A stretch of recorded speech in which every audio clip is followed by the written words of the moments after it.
I call that a lot of fanfare. Well done. Well, thank you very, very much. This morning, I'm not going to quote from any illustrious authors because I want to tie my subject to personal experiences. Over the last time of over 60 years, I've had the opportunity to watch thousands of persons going out in a great crusade in search of truth. They almost remind me a little of the medieval crusades, in which persons in every walk of life, every degree of intelligence, set out on that great pilgrimage from Europe to Jerusalem. Many got only a short distance and gave up. Others kept on to die in the desert. Still others fought their way through the ranks of the Saracens and either died there or gradually returned to their own lands. A fraction came back. They were all seeking the holy city, the city of their faith. And in spite of every effort for centuries, Christendom was never able to recapture that city. And in a way, this reminds me of the struggle of people today. In every religion, every faith, every cult, and every creed, human beings are searching for the personal experience of reality. They are seeking to come to understand themselves, to find a reason for their own existence, to find that balm of Gilead which has been promised to them. They have come in every color, creed, race, and type, and every degree of intelligence. And yet, with it all, so very few have reached the goal that they sought. Many reached a goal which they thought was what they sought. But after a time it proved elusive and illusionary, and the search continued. The alchemists sought to make gold, and also to reform society. The Hermetists studied the secrets of nature. The Greek mystics and philosophers studied the world with the most profound attention and with the greatest benevolence. Many of them came to extraordinary conclusions, but now in the 20th century, these conclusions are ranged against each other, and a new materialism, a new intellectualism has taken over, and a new pilgrimage has been declared, a pilgrimage into the great economic future of a world industrial wealth. Still, the search goes on, the search for peace among nations, peace in our own hearts, peace in our family lives, peace in our national governments. We are still searching for that mysterious integrity which alone can bind up the errors of society. Now, looking back as far as we can in history on this, we observe a certain number of special points of interest, and these include both Eastern and Western thinking, the wisdom of Asia and the wisdom of the Western world combined. And it all seems to sum up in one peculiar inconsistency, namely that the individual seeks something better without becoming better himself. He seems to think of religion as a way of atoning for something, atoning for his own misdeeds or his own ignorance. He seems to believe that if he can become part of an association of religious peoples, that he can drift with them into the better land beyond. But actually, we are today no closer to that which we essentially seek than we were thousands of years ago, because we have added more to our difficulties than we have to our solutions. And now we all stand in the midst of the greatest challenge we've ever known, nuclear warfare. Now, how all of the good of the past could come to this, how the love and wisdom of thousands of dedicated souls could not prevent this emergency, is a very strange and sad commentary on our way of life. So this morning we want to take up the problem of opening the doors to the inner self, to the reality within us, to see if we can come to a little better understanding of the problems that we face. Those of you who have, in travel, visited primitive peoples may note one interesting point, namely, way back in the beginning of time, there were those who had visions. There were those who had strange beliefs, but these beliefs were supported by extrasensory perceptions. And in those old days, the great scriptures of the world were written. In those days, the great philosophical and scientific footings were laid down. And we have only inherited the skill to make certain improvements upon original revelations. Therefore, the great period of revelation is not now. The great period of revelation gave the world Pythagoras and Akhenaton and Moses, Zoroaster, Buddha, Krishna, all the great scholars and wisdom teachers of the past. Now, why was that the way it is? Why were those days better for the development of wisdom than ours? I think probably the answer to this is reasonably evident, namely, an uncluttered existence. Our ancestors did not have the great ambitions that we have. Even our forebears in this country had no such vast ambitions as we are courting today. In those days, people lived close to nature, which was a great advantage. They lived in a simple, natural environment that had not been spoiled completely. True, they lived in company with some unpleasant animals and things of this nature, and quite early began to develop feuds among themselves. But generally speaking, primitive man lived in a natural world. And living in a natural world, when he tried to create a philosophy of life with very limited resources with which to work, and not really any understanding that there was a philosophy of life, he began to build his way of living by studying the life of the world around him. There is an account, I don't know whether it's completely factual or traditional, to the effect that speech came from nature.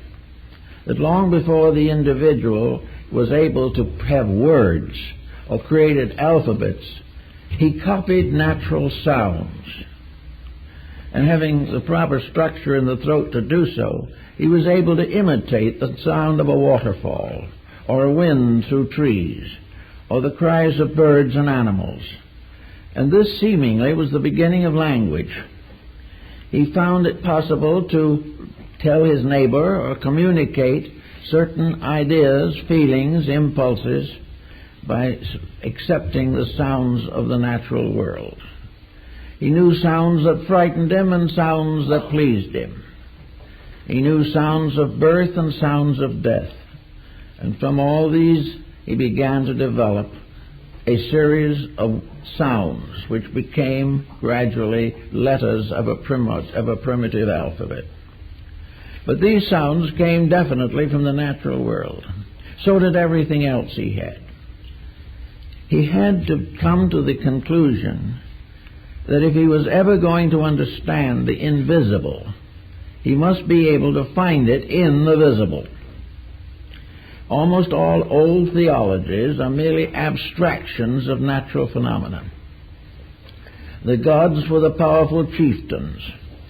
All of the rules and laws attributed to deities were the result of human relationships testing the possibility of community existence. So little by little we built a world in which nature provided the only available facts. These facts could be, by careful meditation perhaps, or constant reinvestigation, could become truths. And this, in a sense, is the beginning of modern science in 17th century Europe. Namely, that there were truths that could be built upon facts. That these facts could become the basis of rules. That these facts, by constant repetition and investigation, showed nature's way in a great many directions. It made it possible to decide internally, to a measure at least, what nature expected us to do. On the basis of nature would penalize anything that was not within its own approval. So little by little the science of nature began to take the form of a natural philosophy. A natural philosophy that was based upon the seasons, upon the climates, upon the various nature phenomena, from everything from the gently flowing stream to the volcanic eruption. All these things had to be fitted into something supported by facts. And facts were things that you could see, that you could touch, or you could in some way have a direct contact. Now, from facts, the problem of truths resulted in morality. Morality was really the moral interpretation of facts. It was a fact made alive and vivid through experience. The individual taking the fact and working with it discovered finally that it had within itself a meaning, a moral value, that it produced good consequences, that it advanced causes, whereas error nearly always destroyed. So little by little the truth factor came in.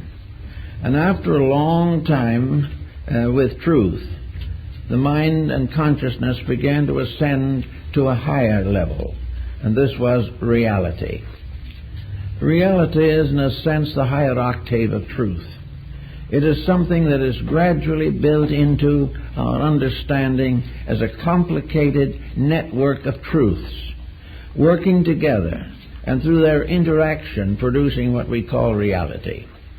Reality is the final proof of the truth of a fact. And on this basis, we have built most of the learning that we know today.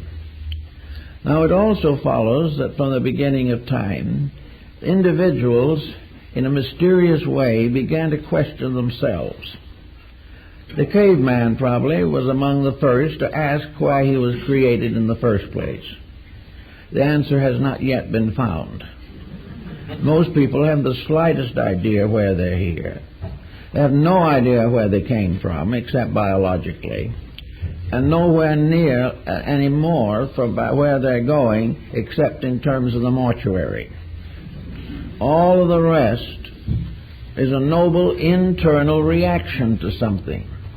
The individual was not willing to accept the fact alone. He had to build it into a moral value which became his truth, and he finally had to accept it and live it and grow because of it, and that way contact reality.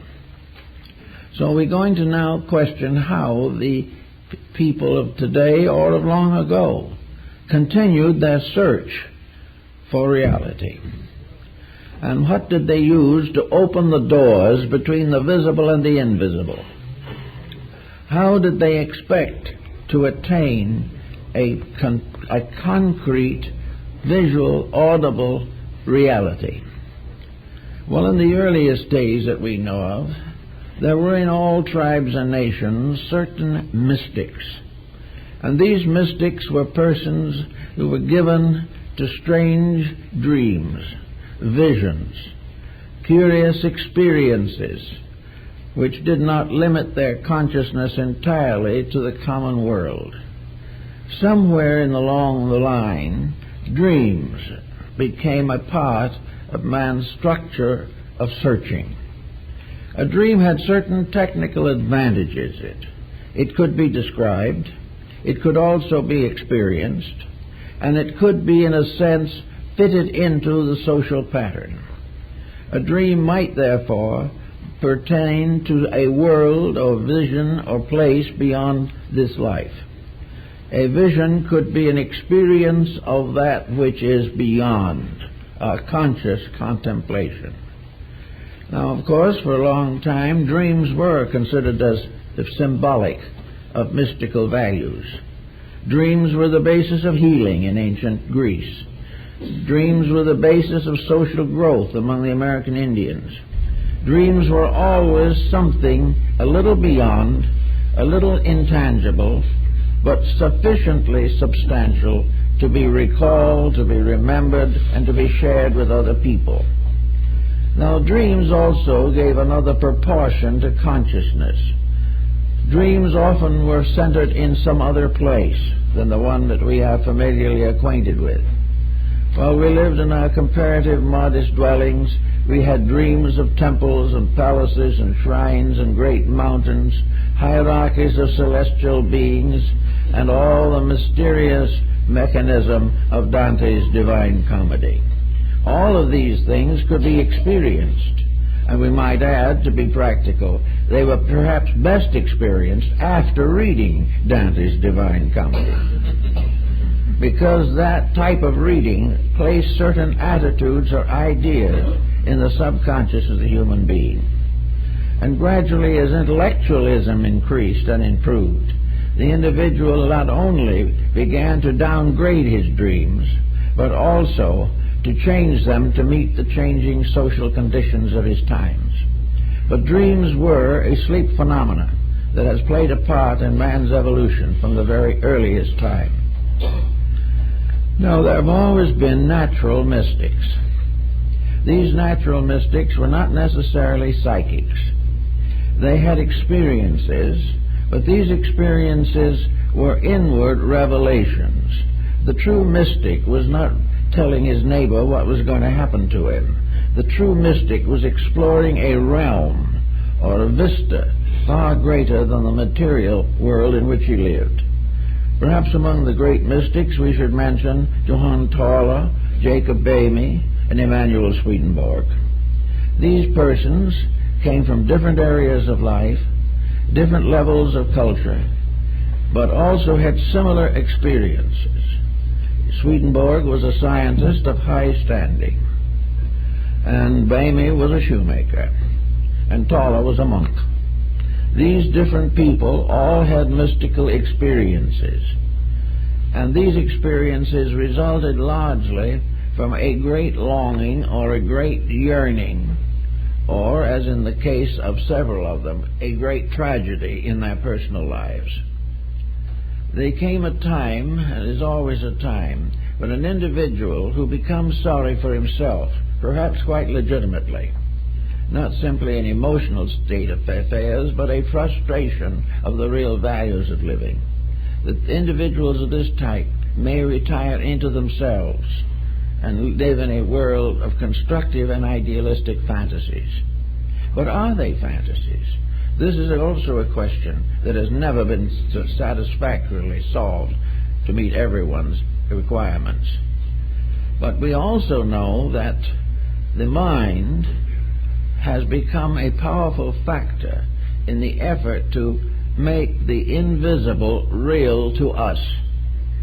And the mind has developed all kinds of experimental processes. The mind has borrowed heavily from outside sources for the information intended to reform the inner life of the person to whom that mind belonged. So the mind almost always builds an invisible upon the visible through a certain intellectual, mental approach. And today we have all kinds of such approaches. They are found in practically every religious system of the world, and they are opposed by every agnostic system. They have become the basis of moral philosophy and have also resulted, unfortunately, in the rise of a great many competitive institutions. But the mind becoming more and more enmeshed in the obvious or the external, and the external becoming less and less soundly founded, so that it is based today very heavily upon mistakes and misfortunes. The mind becomes a dangerous instrument. Now, the mind was not such a dangerous instrument long ago, when society was a comparatively simple structure. Probably, really, the mind's domination of the situation began with the dawn of ambition. And when ambition reached a certain degree where it was willing to accomplish its end by destructive means, then ambition became a mental liability. And we have several such liabilities today, in which the mind is really no longer capable of direct thinking. It is no longer capable of truth-seeking in the real sense of the word. The term truth has come into bad times and has now been applied to so many different mistakes that it is practically impossible to classify them. But the fact seemingly remains that the mind, which might possibly have opened the doors to the internal, has only become another gatekeeper, preventing us from entering. The mind, therefore, guards the gate of the superior as a watchman to make sure that the individual does not outgrow the level of thinking which is common to his society. It is assumed that if he does this, he will be an outlaw, impoverished, and probably disgraced. So the mind guards his outer reputation at the expense of his inner life. Now, with this problem more or less obvious, what have we left as ways of finding the inner? Well, the second way, perhaps, is religion, as expressed through the heart doctrines of many people. Most people who will follow the heart doctrine, basically, are not intellectuals primarily. They may have excellent minds, they may know everything that a true intellectual does know, but they also have something else. They have a dimension of sympathy, a dimension of compassion, and they also have a deep-rooted belief and feeling that somewhere in the great pattern of things, an infinite love is moving the universe. These emotional-centered people, therefore, very often come closer to the reality than the intellectual. In emotion, you have experiences, sometimes disillusionments, sometimes discouragements, sometimes destructive reactions, hatreds, and so on. But basically, the heart doctrine is one based upon the teachings of Jesus or one of the other great benevolent world teachers. It is based on the assumption that the search for the reality of things is the primary purpose of human beings, and to live together in a fraternity based upon the realization of reality is the solution to the social dilemma. So the heart doctrine has had many exponents, and many of them have had, I think, a greater benevolent influence on mankind than almost any other level of instruction. The person who is in friendship and in love and affection some way seems to live on in the virtues and achievements of himself through his descendants. It is therefore a very important point to make sure that we realize the tremendous significance of religious affections. But now comes the rub. The religious reflections run into controversy.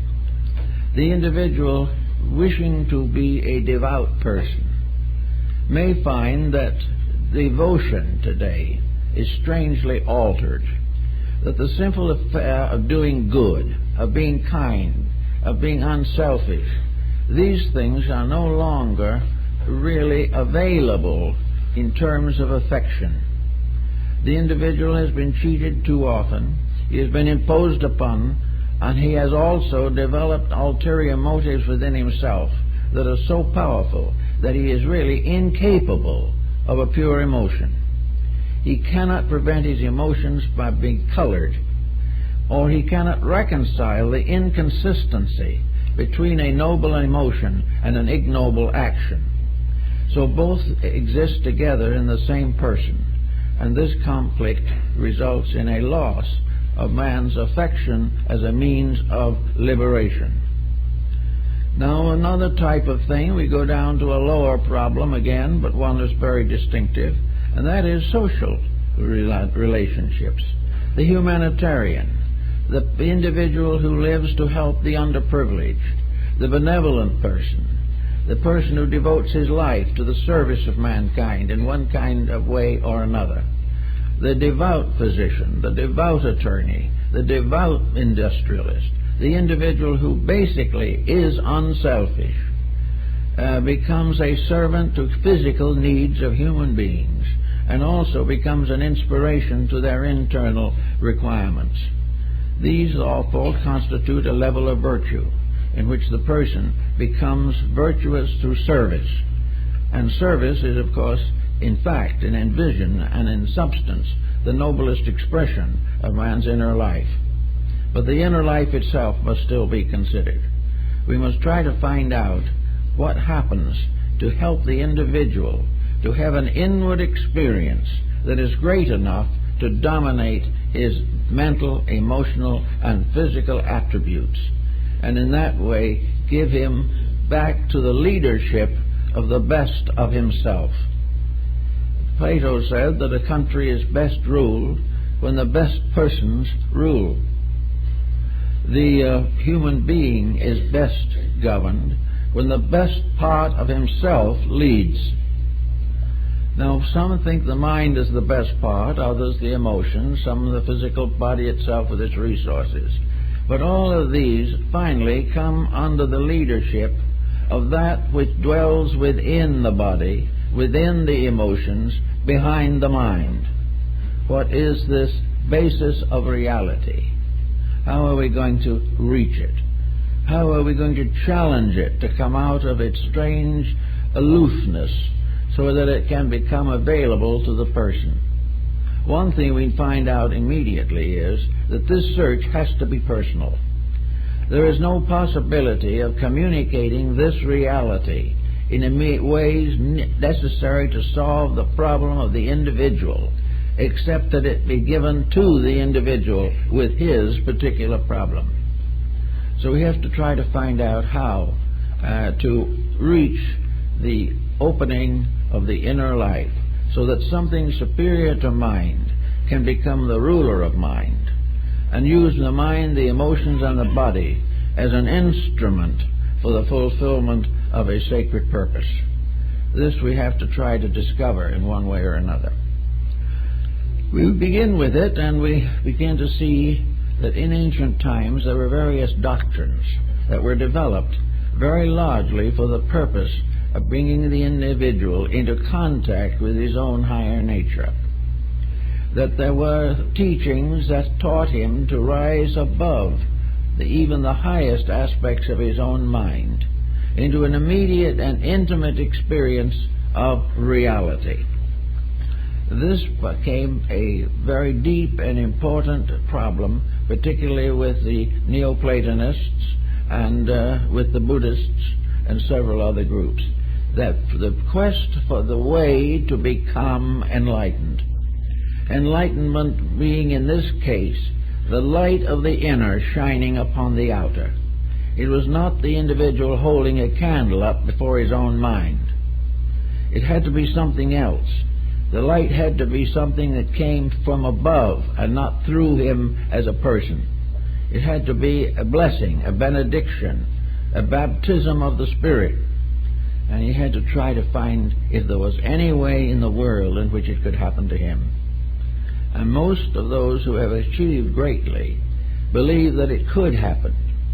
And those whose recorded remarks and opinions on the subject have descended to us, while they do not tell us the way, tell us the way they developed, and maybe gave us a clue to what we could do in our own time and in our own way.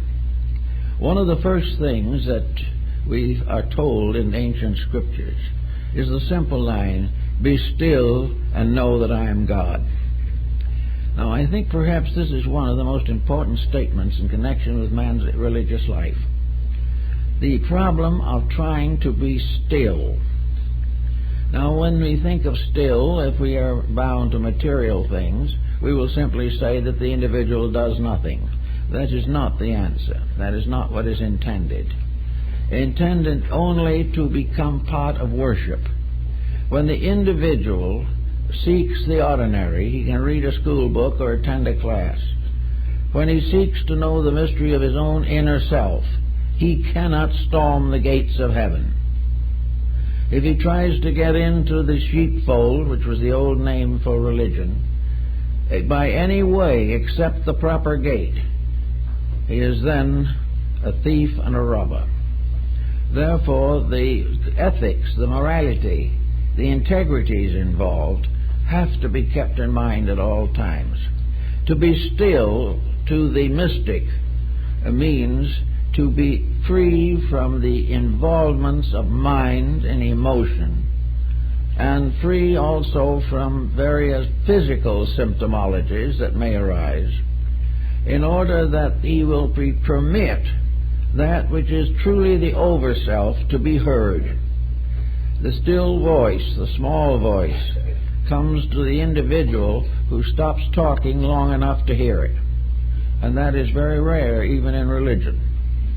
The problem always is that we are trying desperately to decide for ourselves on mental, emotional, and physical levels those problems and decisions which can come only from something superior to what we now use. We have to some way break into that mysterious realm that has been called intuition or the extrasensory band. Now, we have to be careful even of this, because the extrasensory band has now become locked in the intellectual pattern. The extrasensory perception now is merely to explore scientifically those parts of the universe which might be usable here, but which we are not aware of at the present time. Therefore, extrasensory perception may be completely selfish, may be intended to advance destruction, may be engaged in order to find new weapons and new ways of avoiding truth. These things can come from the wrong understanding of what is intended by the concept of be still and know. To be still now, for us, in this particular world in which we now live, it seems to me, is to cease doing that which is not necessary, not right, and not good. The individual must choose sometime to clearly face the fact that he cannot be right if he continues to act wrong, that there is a relationship between conduct and consciousness. There is a relationship between our material personality and that mysterious locked over self which we are seeking to understand. Therefore, it is very necessary to be still in the sense of recovering from all of those intemperances of attitudes by means of which the normal growth of the consciousness is delayed or disposed of entirely. Therefore, if we want to really understand this, we have to begin the process of ironing out ourselves, to get rid of those things which interfere with the natural mistakes of life. I mentioned that one day to a man who came to see me, that if he stopped all these various attitudes that he had, he'd be better off. And he seemed quite unhappy and a little indignant. Well, he said, if I stop thinking about all these mistakes, I'll have nothing at all to think about. Well, that probably is true. But it's possible to imagine that there might be some things to think about that are not mistakes, if we give any ground for such thinking. If we are willing to gradually iron out the impulses and intemperances with which we have burdened ourselves for thousands of years and brought with us in any sequence of rebirth that happens to us. Supposing we say that the individual who wants to get better is trying to grow because the present condition has become intolerable. the person is not satisfied as he is. He is not satisfied in what he has been, but he does not know how to carry himself into the future without dragging this rubble with him. Tomorrow is just another day in which to worry about the problems of yesterday. This whole problem of the continuity of a compound attitude has to be broken up in some way. The person has to be able to be quiet without unhappy thoughts coming. He must be able to be relaxed and think without thinking destructively, critically, or in some way detrimental to all concerned. And if his thinking is so bad he can't stand it, he has got to learn to get over the instinct to take a drink or something and forget himself. The individual trying to forget himself is really telling us he's trying to forget a personality that is impossible. And there is no way of getting away with it except by outgrowing it. Now, some have undoubtedly have been able to drink themselves to death, and hope that by this means that they have accomplished everything that was necessary. While these people belong and believe in the kind of life that we are generally living, they will feel they have got release. But to the deeper thinker, they have solved nothing and have escaped nothing. So that the problem becomes again, cure it now rather than face it later. So in the problem of getting started on this inner search, we have to kind of find out that nature, in its own way, our natural compound, is essentially cooperative. The body, with all its natural functions, is really a pretty good creature, considering everything. It has laws and rules which, if we keep them, it will keep us as long as possible. It also has rules that we cannot break. And the moment we begin to reject our responsibility to the body, we're in trouble. We get so interested in what we're doing mentally and emotionally that we wreck the body. And because we have wrecked the body in accomplishing a large personal fortune, we then feel that the wreckage was worthwhile, but it isn't. Actually, therefore, the first laws that man faces are obvious to himself. He faces them in his daily living, but he has learned to carefully ignore the findings.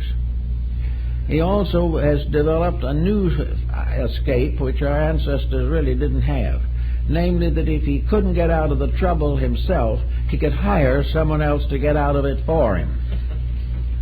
But it's just as difficult to have another person solve your problems as to have another person eat your food and you be nourished by it. You can't do these things. So we have now the complex situation of people who want to grow but have already stunted their own growth badly. They want to be better, but they do not know what to do with the mistakes that have accumulated. I think the old mystics had the perfect answer for it. They simply said, "Be quiet and know that I am God." Now, this wasn't a theological type of definition.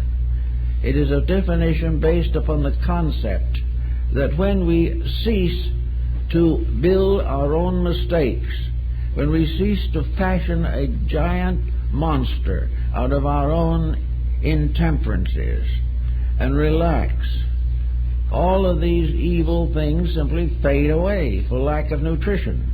But they will not fade as long as one drop of nutriment is available to them. As long as we continue to have unhappy attitudes, we are not going to solve the mystery of our own inner consciousness. Actually, the way of life physically that gives us the maximum probability for years is the same type of discipline as that which is necessary to the mind and the emotions so that they will fulfill their duties as perfectly as possible.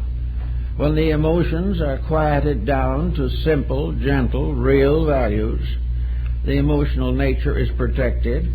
We have no likelihood of trouble with some of the internal organs of the endocrine system which have particular control over our emotional content.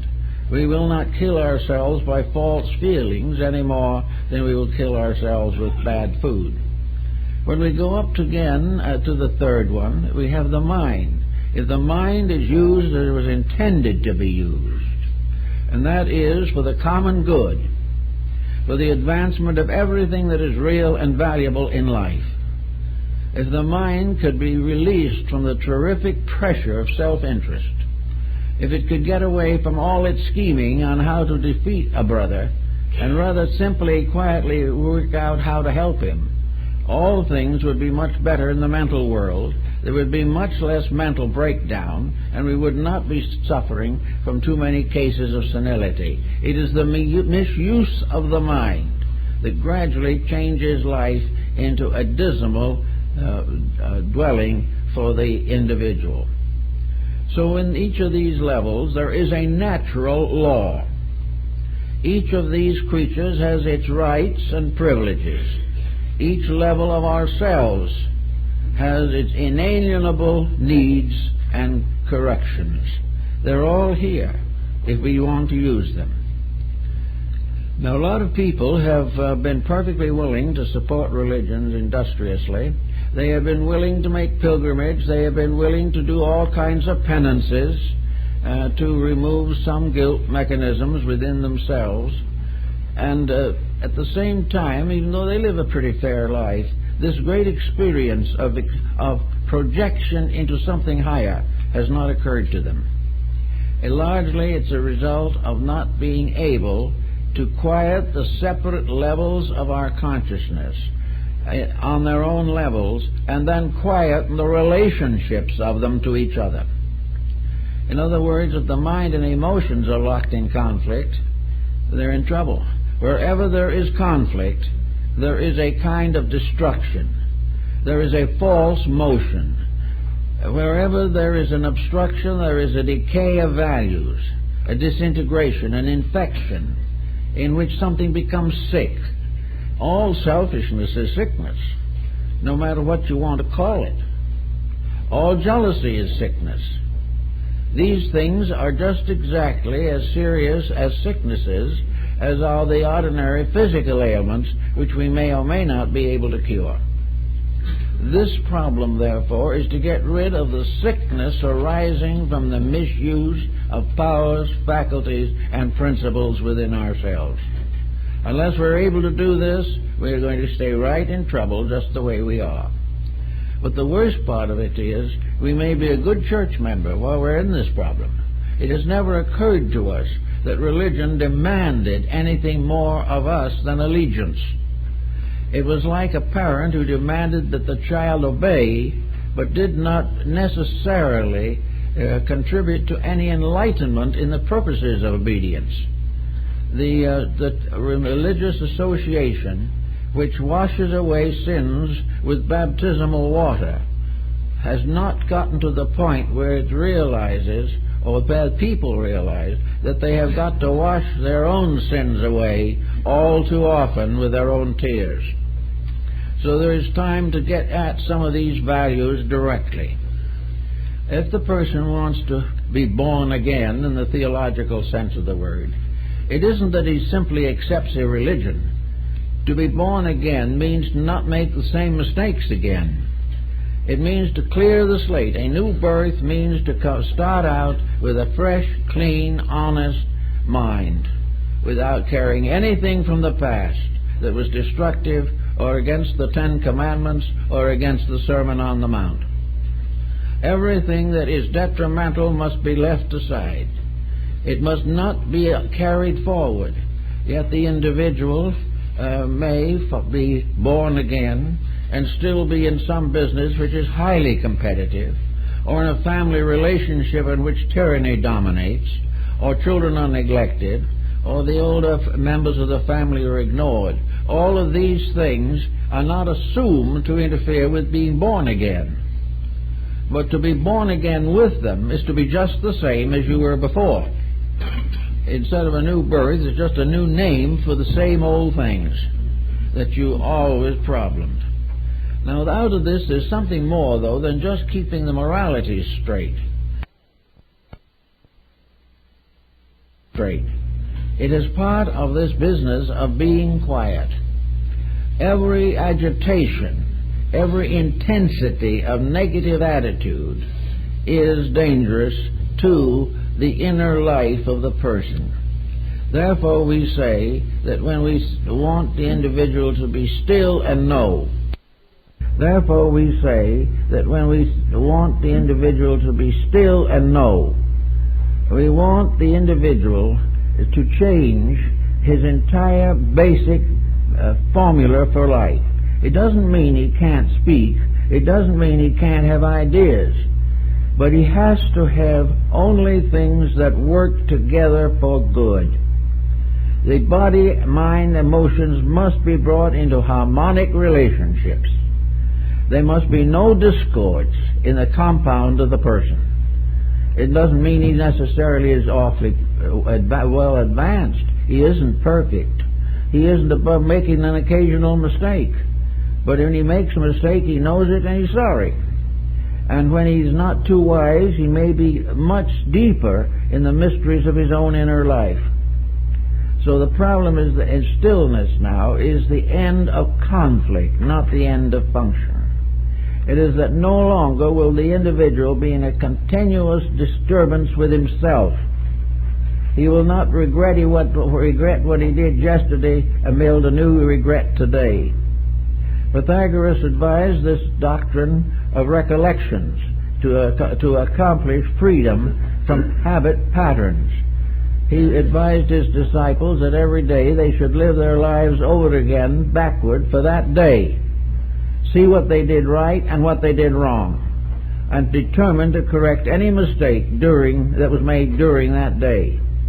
Recognize it, correct it, and outgrow it, and reach the condition in which it would not be repeated.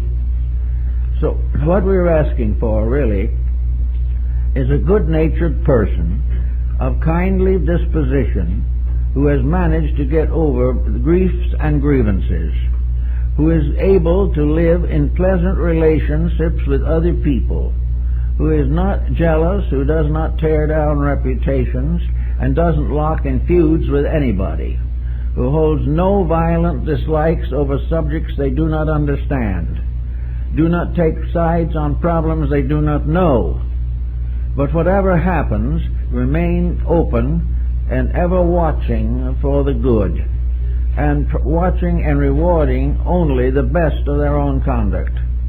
This means a more or less simple life. One way that the medievals found to gain this simple life was by joining the clergy. They became monks, lived in monasteries, worked in gardens, spent most of their time in prayer and meditation. But this didn't work quite well either, for in this case, the isolation was the individual arming himself against himself. He was determined to destroy the opportunities to make mistakes and gain virtue in that way. It's not done that way. It doesn't work. The individual does not recover from his mistakes because he locks himself away from temptation. Because temptation is still there, and all kinds of internal pressures affect him and afflict him even while he is in a monastic existence.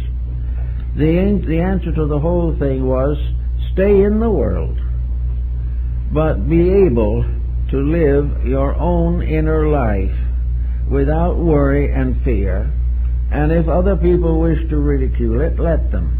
But do not resent their ridicule. It's not worth it. Do that which your inner life tells you is right. And in order to do that, you have to get a message. Now, messages coming from the inner life are often mistaken.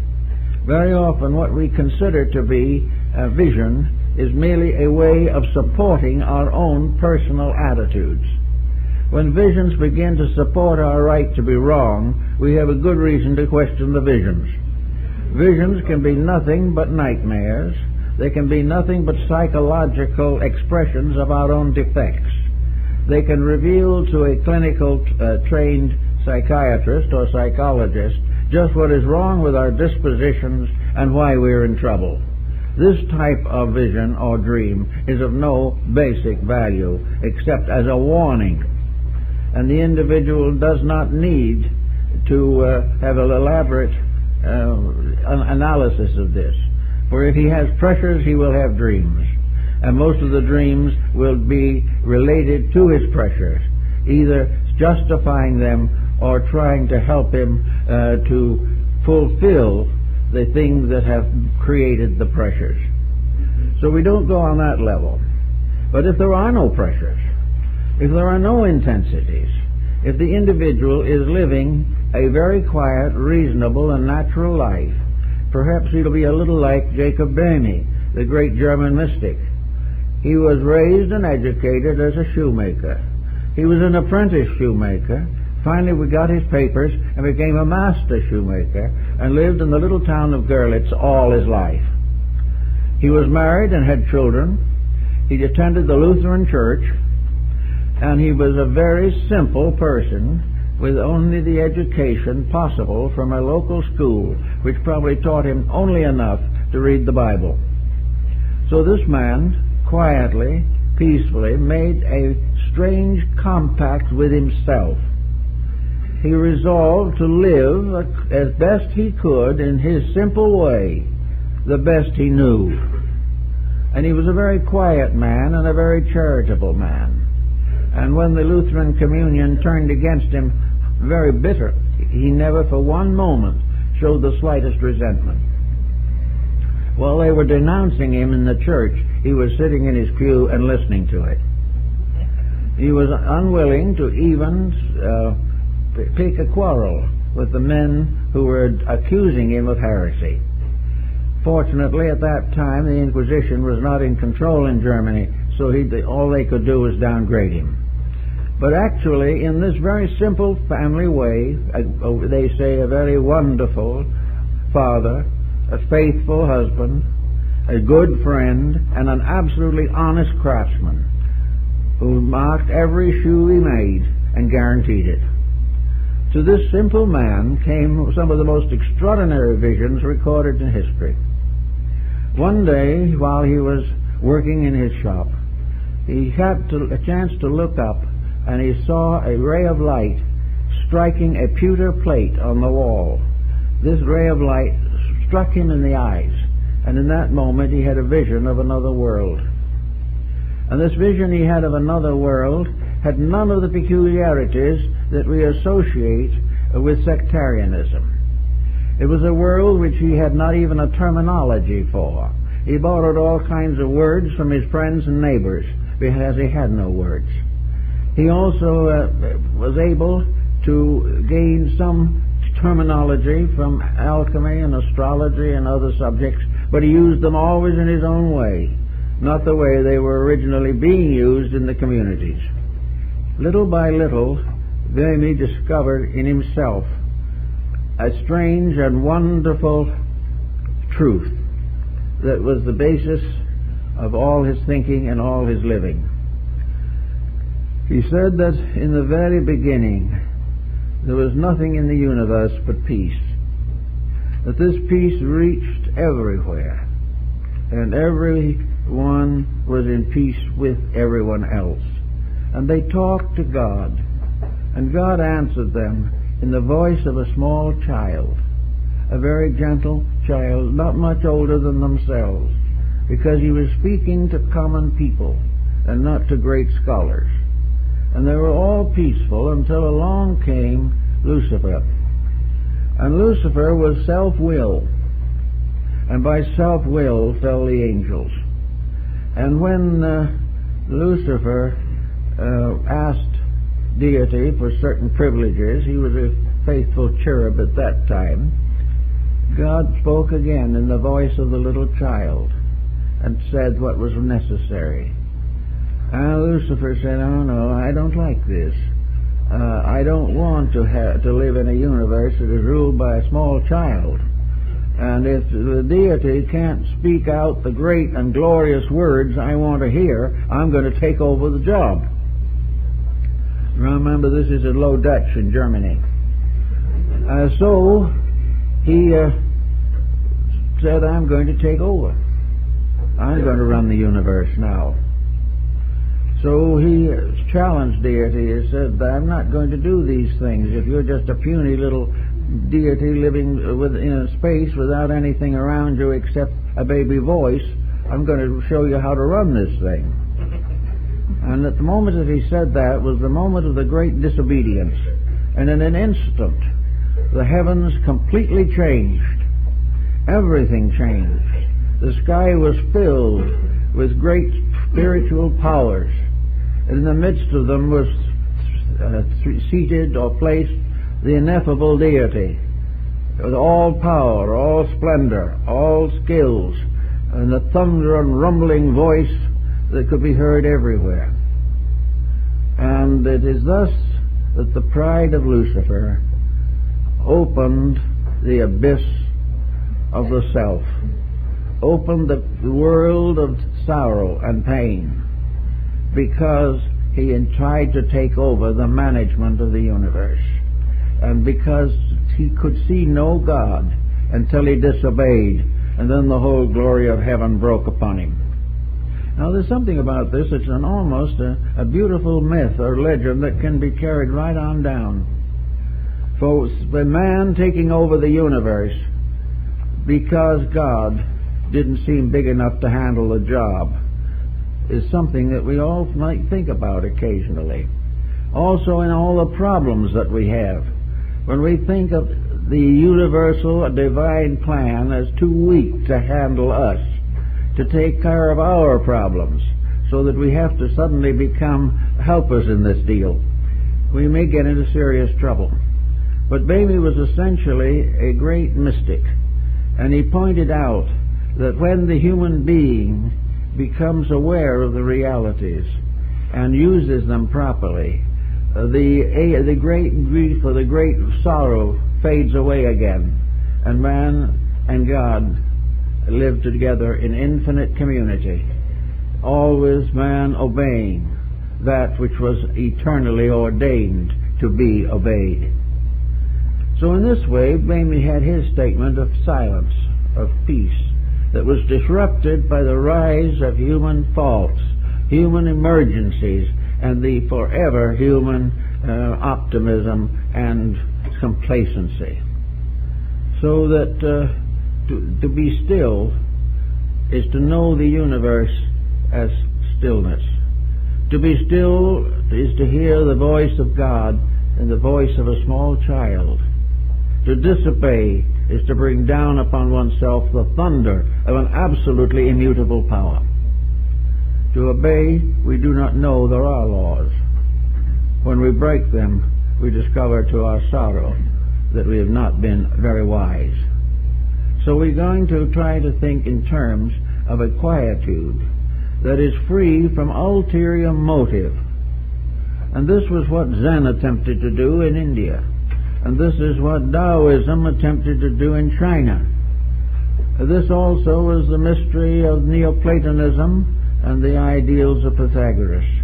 It was the idea that man only comes into trouble when he does it wrong. As long as he is right, he doesn't know there are any laws, because by keeping them perfectly, everything is serene and well balanced.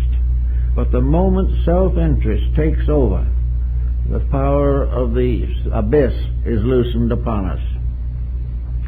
So we think now of quietude as just quietly doing the things that are right, peacefully doing the things that must be done in peace, and performing all good deeds in the name of the one sovereign good upon which we all depend, and from which we must gain all our life and resource.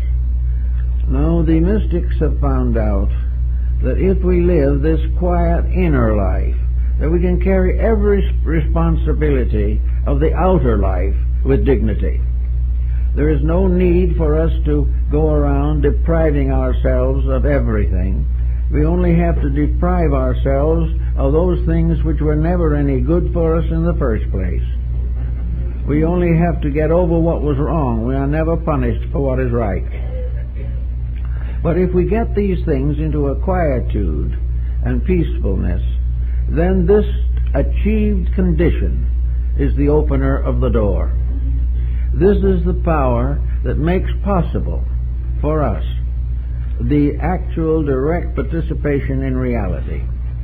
It is that power which comes to us when we do not interfere or condition that power, when we keep it and keep its principles in integrity and in right. We are like what the Chinese sages said, that in the ancient days the wise slept without dreams. There was no dreaming about mistakes or therapeutic dreams. There is simply a great quietude, and in this quietude, a perfect peace, the heavens open, and the reality affirms itself in our lives. The story of the fable of Christ knocking at the door is much in this thoughtfulness. That which is real knocks at the door when we listen, but when we do all the talking ourselves, we cannot hear the gentle voice of truth or note the gentle knocking on the door. It is in peace and quietude alone that we can open the doors. It opens the doors means that we make ourselves receptive to a higher level of consciousness. We make ourselves receptive to the experiences of the inner life. We have a victory of soul over circumstance. We have a victory of reality in ourselves over the errors and illusions of daily living. As a result, we are in peace. We are quiet. Now, in the old initiation rites, we were usually subject to very serious tragedies. In the ancient mystery rituals, the candidate was given very firm and terrible tests. There were even degrees in which his life itself might be hazarded, unless he was right. And in all these things, he had to fulfill the great tests of life. He had to recapitulate his own existence and go through a series of harrowing circumstances which would result finally in his attainment of oneness with the inner consciousness. Well, maybe today we're still taking the same rituals. We don't call them rituals anymore. We call them mistakes of other people or inabilities of governors to govern, an inability of the governed to govern himself. All these things we now call blames. Probably they are actually tests, experiences which will never cease until we stop making the mistakes that cause the trouble. There will never be a time when social legislation can prevent the individual from making a mistake. And we can never have perfect leadership until we have an intelligent following. There must be dedicated followers and enlightened leaders. And in every case, the enlightenment means self-victory, the victory of the inner life over the outer circumstances, the outer temptations, the outer beliefs, the outer circumstances which lead to trouble. So the Buddhists and the Zen people, for instance, have a very quiet method of meditation. They sit quietly and they simply allow not a blank to set in. The idea is not to make the mind a blank. The idea is to make the mind a gentle disciple, at the kneeling or seated at the foot of the reality within. The human becomes the chela of the divine, becomes the disciple of that which must always be the leader.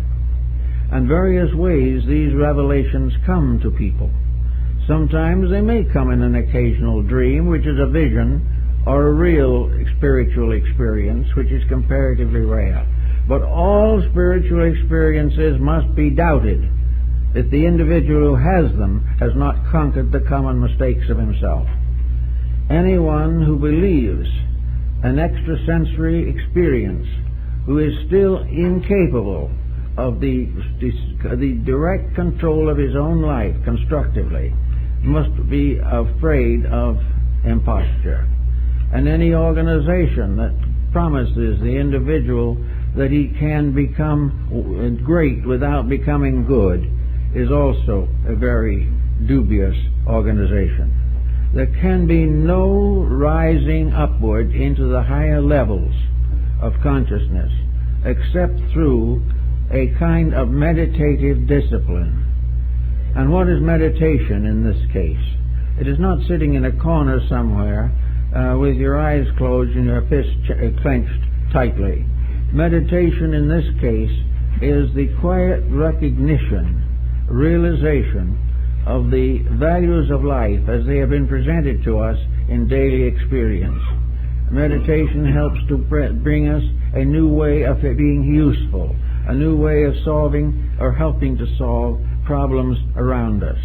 Now we can say with all meditation practices that nobody can solve anybody else's problems. This is true. Therefore, the fact that we think we are solving them is not quite really true. The part that is beneficial to us is the fact that we have given up something of ourselves because we love someone else more. This is the great gift. And the great gift in turn going to them may give them the courage to see what we have done and do it for themselves. Every individual who becomes happy must make himself happy. There is no possible way of other people making anyone really happy. And any apparent happiness that arises without the control and direction of inner faculties is going to come on the rocks one of these days and be seriously shipwrecked. All these things are part of a large plan, a large purpose, a divine way of things. And in our quietude, in the small voice, the voice of the silence will speak. And the voice will be like the voice of God in Bamy's vision. It will be a small, quiet voice, never a thundering of power, never a vast expression of some determination, never a final order descending from on high. But it will be the quiet voice of a gentle person telling us something we ought to know, and telling it as though we were beloved children, and not because we were great people. The recognition of these experiences comes often in various small ways. I know, for instance, one case in which an individual was very fond of a garden. They loved to plant flowers and things of that nature, and they always loved flowers. It was a very kindly relationship. It was a beautiful, quiet relationship, and one day this person, while looking at one of the flowers that was particularly beautiful, had something happen. Suddenly, this flower seemed to speak. It didn't say anything, but it seemed to speak, and suddenly the law of that flower burst into the mind of this very kindly gardener. The law of the flower became a symbol of the whole unfolding of the cosmos. The flower became an infinite symbol of an infinite purpose. And it is. It is a part of a great and infinite purpose.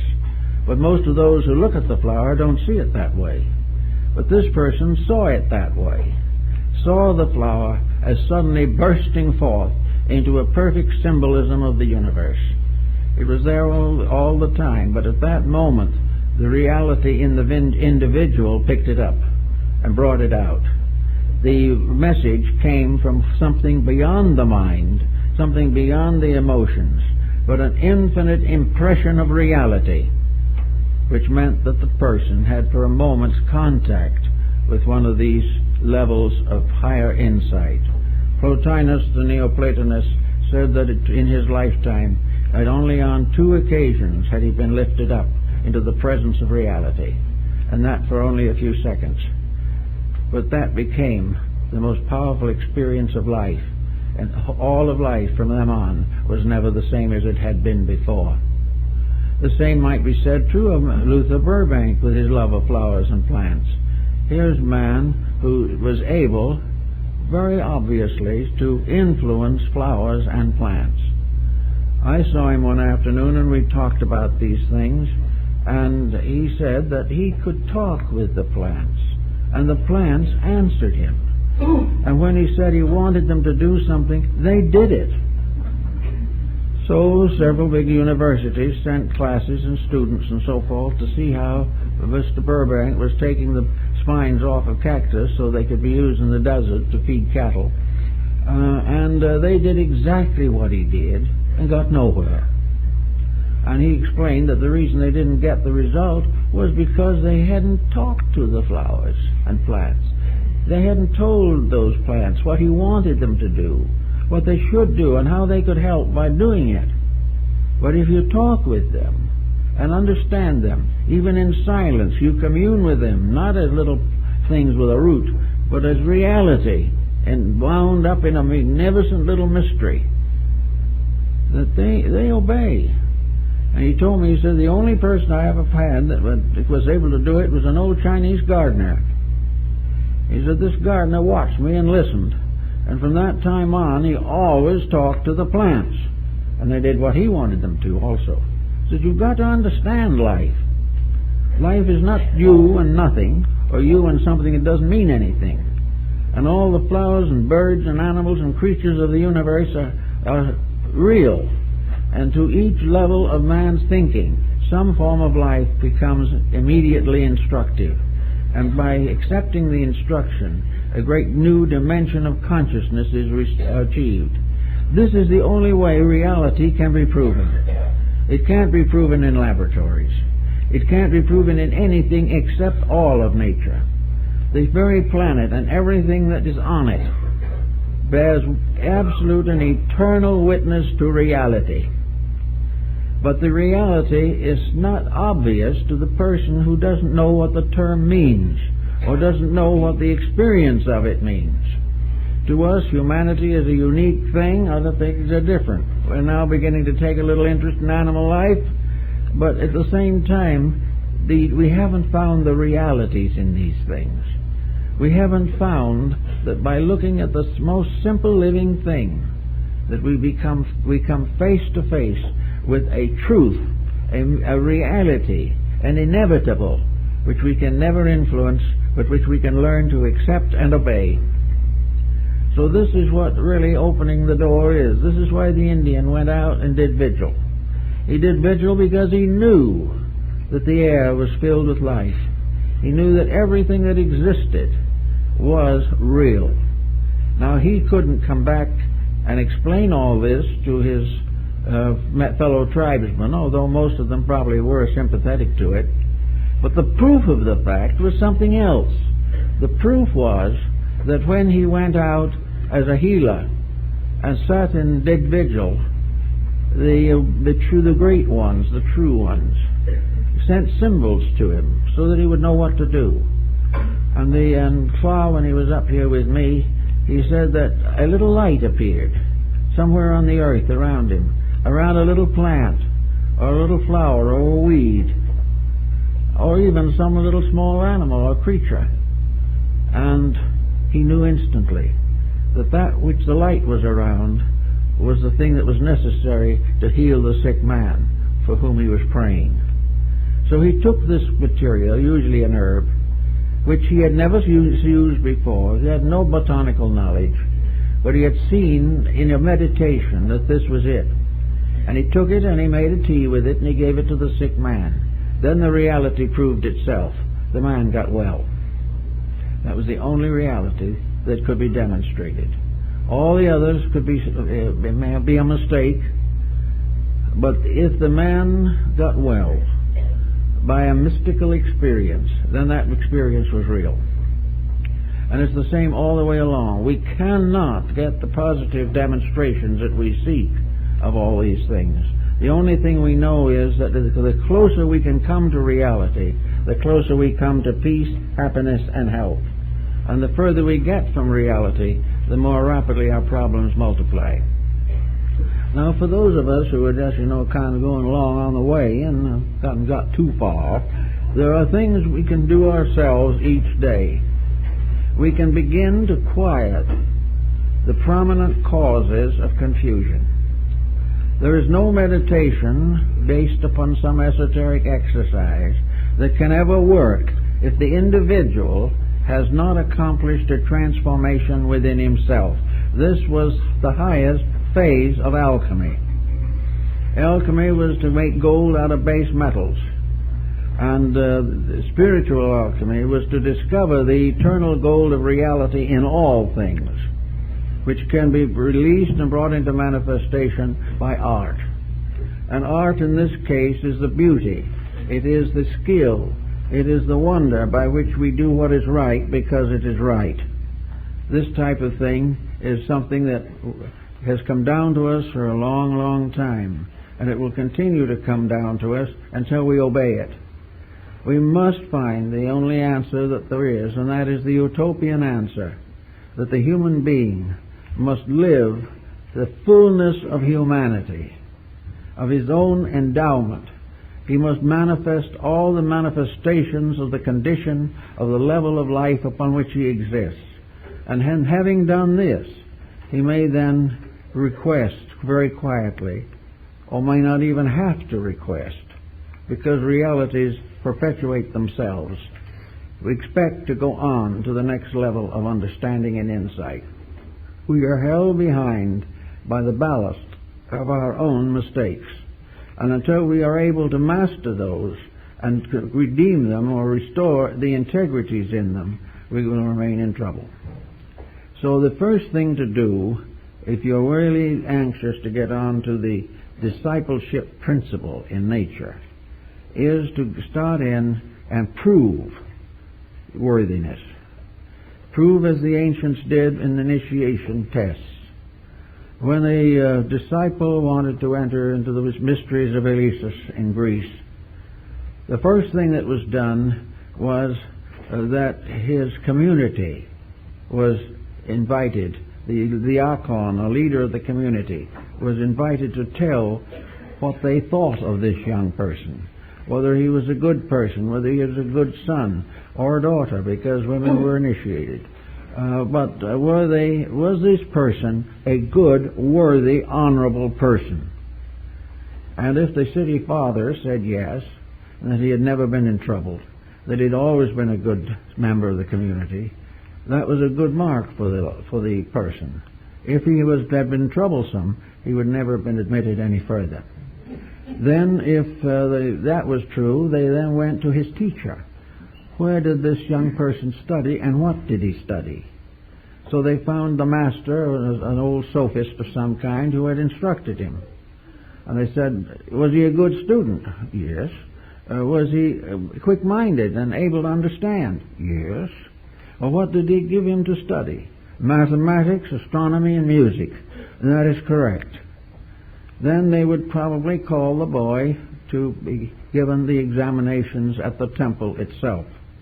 And if he passed these successfully, he was placed on a 5-year probationship, in which it was assumed that he would take the hope of going on as the basis of a great improvement in himself.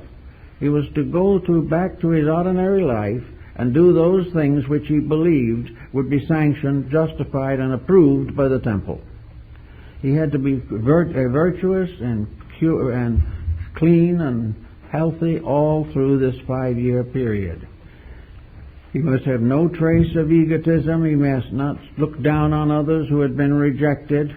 He must simply live a clean, natural, honorable life, serving his family, keeping the rules of the community, and developing his own inner life. At the end of that time, he was put into the tests. And these tests were very severe on many occasions. But they were tests of every courage that the individual had. And every opportunity was given to be corrupted or to be sidetracked. But if he succeeded and lived on and was able to pass the final test, he was brought forth from the porch of the temple and crowned with the laurel wreath and declared to be an official and recognized member of the religious group. This then became something that was so important that in the presence of an initiate of the mysteries, even the king of the country could not remain seated. The divine instruction took precedence over all material honors.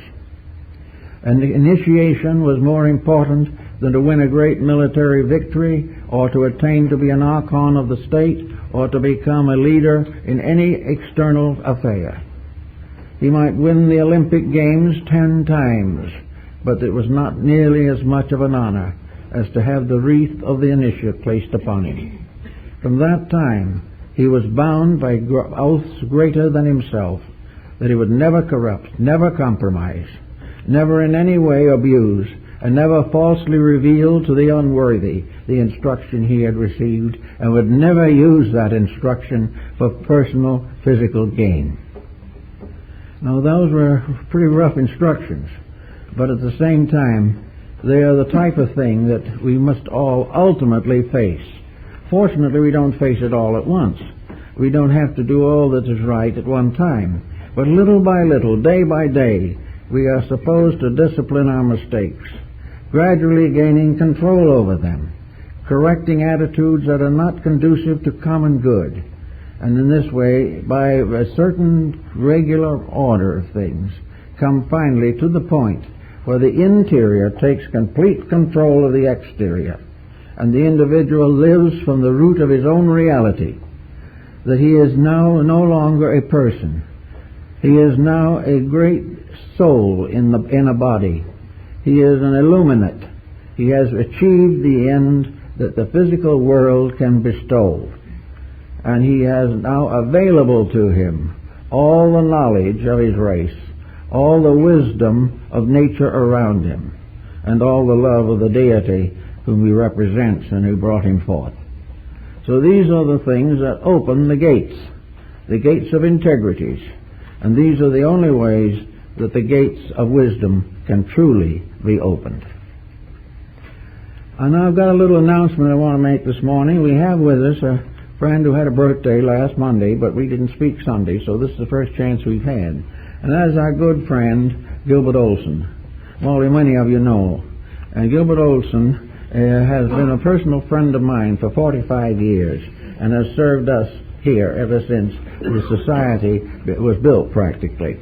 And today we kind of give him a little note of welcome and appreciation on a little belated birthday party for him. It's not going to be a real party, but it's going to be a chance for those of you who know him to congratulate him on having made it, and also to point out that a big change has come in Gilbert's life.